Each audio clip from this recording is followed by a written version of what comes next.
সমাজ আছে, তরুণরা আছে, খেলাধুলার প্রতি বিশেষ নজর দেব।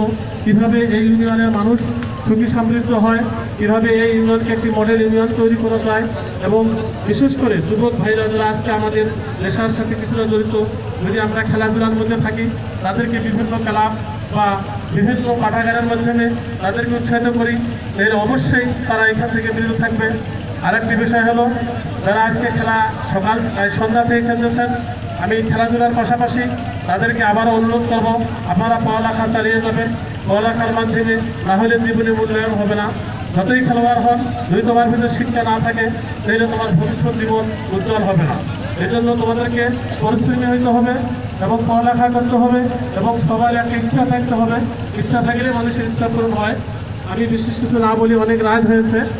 আবারও সবারই সুখী সমৃদ্ধ জীবন কামনা করে সবাইকে শেষ পর্যন্ত খেলা উপভোগ করার জন্য অনুরোধ রেখে, সবাই আবার ভালো খেলা উপভোগ নিয়ে আসার ব্যর্থ করে সকলের সুস্বাস্থ্য মঙ্গল কামনা করে আমি দুটি কথা শেষ করলাম।